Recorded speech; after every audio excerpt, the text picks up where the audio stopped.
Hello and welcome back to my channel. I am Upasana Taneja, and in this video we have this question.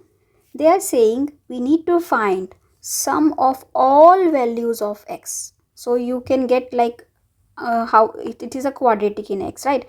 So you can get two values of x. We need to find the sum of all values of x that satisfies this equation. Now you can see this is an equation, right? For these kind of cases, when you have like so big equation, complex equation like this you need to solve, then you always start observing the question. Okay, now if you look at it carefully, you see the base. This is an equation, that means both sides LHS and RHS are balancing, right? So that, now look at the power is same. Here in right hand side power is x square minus 3, left hand side power is x square minus 3, right? What is the difference? Here in the bracket we have 31 plus 8 root 15. Here inside the bracket we have 32 plus 8 root 15, right? So, and here we have this one term extra. Now we need to see in which case this equation can be true.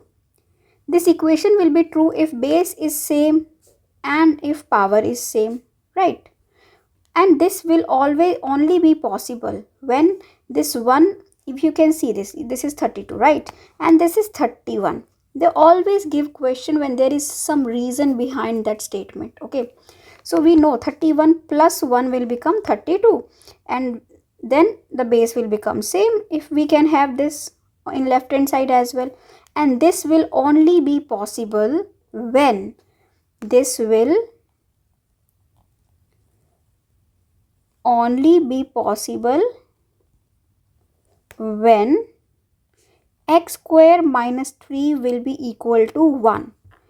Only then, when this will be equal to 1, that means this is cancelled out, like 1 doesn't matter, then left hand side and right hand side will be equal. So for now I am writing it here, x square minus 3. Okay, but it is only possible when this term is equal to 1. Okay, so x square will be equal to 3 plus 1 4, and x will be equal to plus minus 2. But now again look at our question. Question is sum of all the values of x. We need to find the sum. So sum of all the values plus 2 minus 2 will be equal to 0. So our answer is 0. So I hope you understood this. If you like to watch this kind of question, you can visit my channel. And if you like to watch maths riddles, you can follow me on Facebook and Instagram and TikTok. Thank you for watching. Bye bye. See you in next video.